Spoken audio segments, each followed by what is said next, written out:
Supercrack Estrella presenta El vampiro de Avilés, historias reales de vampiros. Hoy en Supercrack Estrella vamos a hablar de vampiros, pero no de leyendas, sino de una realidad más cercana, más real. Gracias a mis investigaciones y mi conocimiento de las artes oscuras, vamos a hablar de esas historias de vampiros reales ocultadas por la élite. Que existen los vampiros no hay duda de ello, pero poco o nada tienen que ver con esa realidad del cine y la literatura. De hecho, en ocasiones estos vampiros fueron apresados por la justicia después de cometer crímenes. Lo normal es que después de ser preso una persona por asesinato, todo quede bien reflejado y detallados en informes.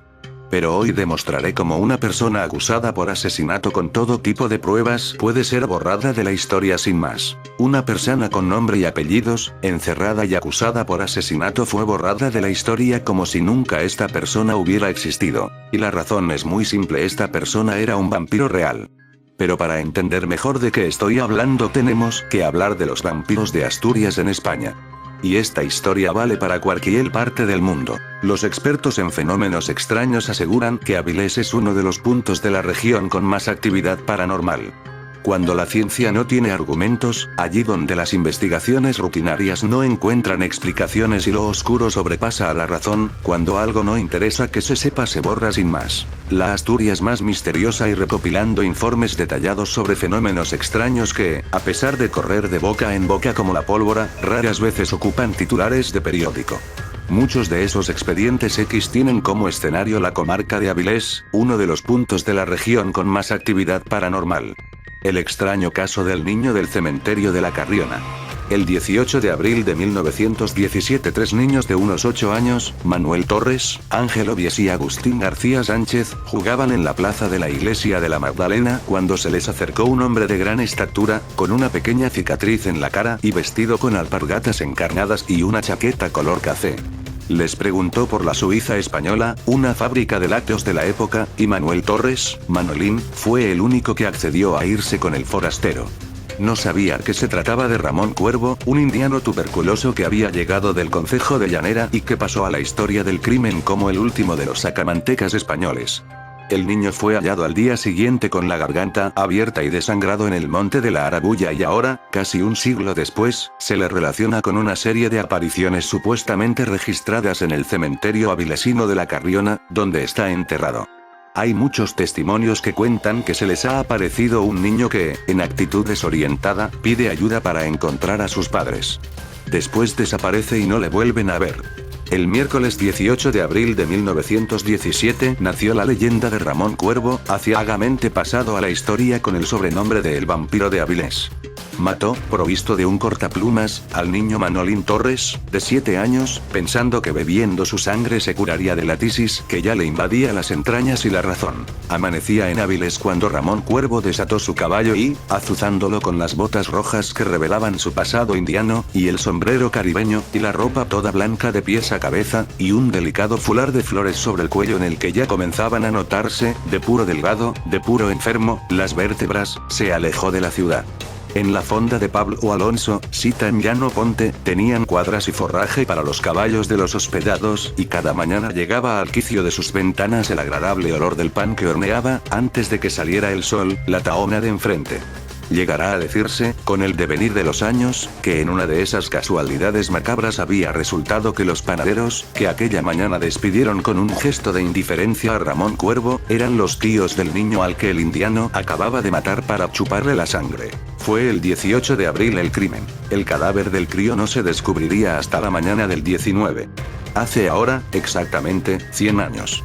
La Voz de Avilés había tenido tiempo, antes de echar el cierre de la edición del 18, de publicar un somero aviso sobre la desaparición denunciada por José Torres, un humilde obrero de la Suiza avilesina a cuya casa en la Magdalena no había vuelto aquella tarde Manuel, su hijo de 7 años. No sirvió de nada. A eso de las 8 de la mañana del día 19, horas más tarde de que Cuervo pusiera pies en Polvorosa, Etelvina Suárez Flórez, vecina de la familia, descubrió el lívido cadáver de Manolín tendido a las faldas de un pino en la subida al monte de la Arabulla.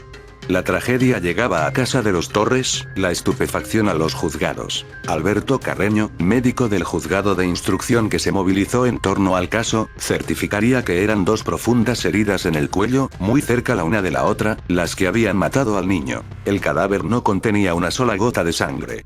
Estaba seco. La autopsia, llevada a cabo el día 21 por Carreño, José Suárez Puerta y José López Ocaña, no dejó lugar a dudas. A Manolín Torres, el hombre del saco, le había bebido la sangre.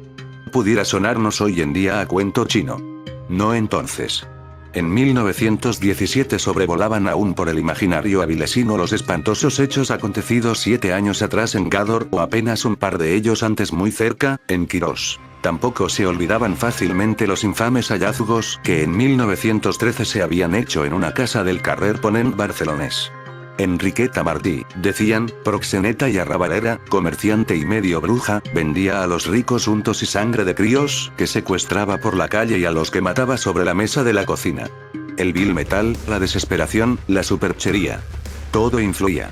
De una realidad dramática, que en 1917 recibir el diagnóstico de tuberculosis aún significaba una muerte tan segura como triste, entre esputos de sangre y la condena social de poder infectar a los demás, surgieron, en una piel de toro marcada a fuego por el analfabetismo y la superstición, aprovechados que prometían curar con un método fácil de conseguir, pero caro de pagar: beber la sangre de un niño. Fresca, recién salida de la yugular, aún humeante. Sangre llena de vida y energía que restableciera al enfermo la salud perdida. A Ramón Cuervo, muchacho de 26 años con cara de niño y esperanza de vida de anciano, le habían diagnosticado la tisis en Cuba, y allá donde vivía, en Sagua la Grande, un curandero negro sacrificó una gallina oronda y joven para que se curase. No fue suficiente, claro. Nunca lo era. Por aquel entonces, cuando el negro le ofreció proporcionarle él mismo un crío para curar su dolencia, Ramón aún no se encontraba mal del todo y, horrorizado, se negó. Pero eso dijo a las autoridades, al menos, después de que lo prendieran en su casa de Santa Cruz de Llanera, donde almorzaba tranquilamente a la misma hora en la que los padres de Manolín Torres velaban ya su cadáver y se lo mostraban, llorosos, al periodista de El Comercio, que se desplazó a la Magdalena para cubrir la noticia. Pero recapitulemos. El 19 de abril de 1917, miércoles, Ramón Cuervo fue a Avilés dispuesto a matar para vivir, o eso creía él. No era cosa fácil. Al primer niño que prendió, Carolo de Mote, le ofreció una moneda por llevarle un bulto y le preguntó si estaba sano. No mucho, contestó el crío. Cuervo torció el gesto, pero, aún así, le acercó a la nariz un frasco de cristal que desprendía un olor intenso que adormecía, que relajaba. Carolo echó a correr y Cuervo, fatigado por el esfuerzo de tanto andar, por los nervios y por la enfermedad que pudría sus entrañas y su entendimiento, lo dejó marchar. Tendría que irse a las afueras, abordar al crío allá donde nadie lo viera. Así fue como acabó en la plaza de la Magdalena a la hora de merendar. Manolín Torres, recién merendado y de mejillas sonrosadas, claro ejemplo de buena salud, se divertía dándole patadas a una pelota de piel remendada con dos amigos, y el extraño se les acercó, preguntando por la Casa Blanca. Sería, pensó Manolín, la mantequera. Allí trabajaba su padre, y la moneda que Cuervo le ofrecía no le vendría mal para endulzarse la tarde con un par de caramelos de arrope. No pensó el crío en las historias del hombre del saco que le habían contado sus padres, que le prevenían de juntarse con desconocidos y más con uno como aquel. Extraño, esquelético casi, con las ojeras tiñéndole de azul la cara y la piel cubierta de un extraño ungüento anaranjado y brillante que hacía las veces de antiséptico para prevenir una enfermedad que, sin embargo, no podía curarse. Se fue con él.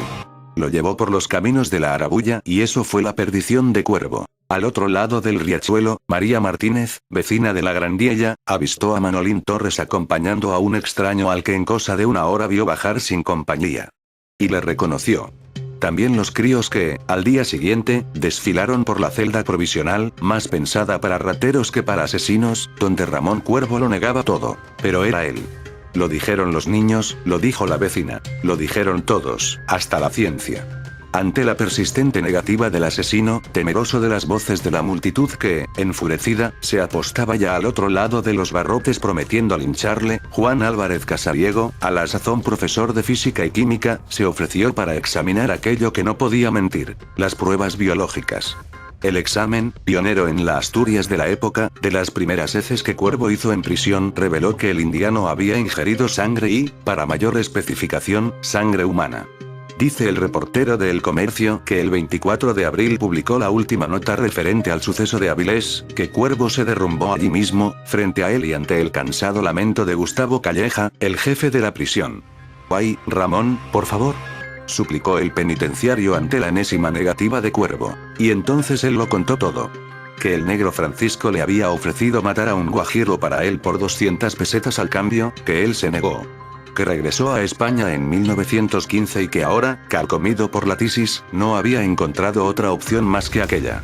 Le senté, recordó sin inmutarse. Le apliqué la ampolla de cloroformo a la nariz y quedó privado del sentido. Le inferí una o varias heridas y le absorbí su sangre. Me marché incontinente poco más de 2 semanas después, el 12 de mayo, un juez ordenó su traslado a Oviedo y fue entonces, en ese viaje, donde Ramón Cuervo se volvió leyenda. Nunca más volvieron a hablar de él los periódicos, nunca más se supo de su mera existencia. Cuentan algunos que murió, tísico e irremediablemente, por más que ahora la sangre del niño Manolín Torres corriera por sus venas. Otros dijeron que se mató al tirarse del carro que lo llevaba y los menos, pero también quienes atinan más a la hora de convertir en leyenda su historia, que logró escapar. Pero el siglo XX, que es cuando ocurrió este terrible crimen, no es la Edad Media, vamos que ya existían los coches, las cámaras de fotos, hasta el cine, que no exista ningún informe de que le ocurrió a un asesino confesó, es ocultación pura y dura. Lo peor de todo esto es que aún ocurre en nuestros días estas cosas. ¿Qué fue del vampiro de Avilés? ¿Lo dejaron libre? ¿Era un vampiro real? El niño fue encontrado en la Arabulla, tenía un corte en el cuello, y en su cuerpo no quedaba ni una gota de sangre. Ramón Cuervos había estado viviendo en Cuba, y padecía tuberculosis, una enfermedad mortal en esa época. Un hechicero le había dicho antes de salir de la isla que su única cura sería la sangre de un niño. El asesino fue detenido cuando otro niño lo identificó, José Rodríguez, Carolo, que había accedido a acompañarlo para ayudarle a llevar ropa a cambio de unos céntimos. El niño huyó cuando Ramón Cuervos se detuvo y sacó un frasco con cloroformo. El asesino declararía que lo había dejado escapar porque lo vio muy raquítico. La noticia salió publicada en distintos medios, así el ABC publica el 21 de abril de 1917 la siguiente nota. El autor de un infanticidio. Oviedo, 21, una madrugada. Ha sido detenido Ramón Cuervo, de 26 años, vecino de La Llanera, y autor de la muerte del niño Manuel Torres, al cual asesinó para beberle la sangre. La Guardia Civil lo condujo a la cárcel de Avilés, necesitando hacer grandes esfuerzos para que el pueblo, indignado, no linchara al asesino. Los compañeros de la víctima lo han reconocido en rueda de preso. El criminal, dando pruebas de un gran cinismo, niega toda participación en el repugnante asesinato. Cuervo está tuberculoso, teniendo todo el cuerpo pintado de yodo. En la nota de prensa dice que Ramón era vecino de La Llanera, se trata de una errata, y seguramente iban a poner vecino de La Llanera a pesar del gran despliegue informativo que tuvo este incidente. Para aquella época, toda la información acaba de pronto y no se sabe qué ocurrió con el asesino. ¿Fue juzgado? ¿Qué pena le impusieron? ¿Falleció antes a causa de la enfermedad? Hay quien asegura que saltó del carro que le trasladaba a Oviedo. ¿Falleció por la caída? Guardia Civil decidió trasladar al asesino a Oviedo. Su rastro se pierde en Corbera, y en Corbera comienza su leyenda. Porque es aquí donde está el cementerio donde ocurren cosas muy extrañas, el último lugar donde se pierde la pista. ¿Casual? Ya veremos, amigos de Supercrack Estrella. Jarrones que vuelan y nichos que emanan sangre. Pocos lugares de la comarca encierran tanto misterio como un pequeño cementerio situado en una conocida localidad corberana. Los responsables del Camposanto pusieron como condición para dejar trabajar a los miembros de Gaipo que no se desvelase la ubicación del cementerio, y Madrazo y su equipo quieren cumplir su promesa. No obstante, merece la pena dejar constancia de los sucesos allí acaecidos. Llegaron a nuestros oídos historias muy extrañas, y lo curioso es que comprobamos que eran verídicas, explicó Madrazo. Según sostienen los investigadores, cuando una mujer queda sola en el interior del cementerio, se desencadenan fuerzas invisibles que las atacan, se cierran las puertas y el viento sopla con fuerza acompasado de voces y gritos. Después de haber recogido varios testimonios, los miembros de Gaipo constataron que durante la Guerra Civil, en el año 1936, el cura encargado de la parroquia fue ejecutado en el interior del cementerio y que fue una mujer quien le delató. El ente se llama Enrique y nuestra sospecha es que se trata de un alma atormentada que no ha encontrado el descanso. Durante las sesiones de Gaipo en el cementerio se recogieron infinidad de psicofonías, algunas insultantes y violentas. Que te den o salir de aquí. David Madrazo cuenta que en una ocasión, mientras caminaba entre baterías de nichos y panteones, un jarrón salió volando hacia él. Se desplazó como unos 5 metros en horizontal.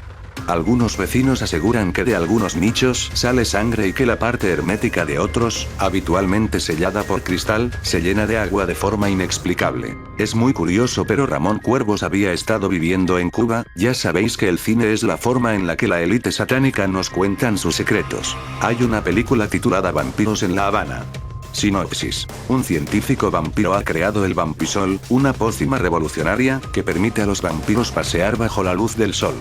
En cuanto la noticia llega a oídos de los grandes clanes de vampiros, todos viajan a La Habana para hacerse con el control de la fórmula. Los estirados y siniestros vampiros europeos, y los mafiosos vampiros norteamericanos.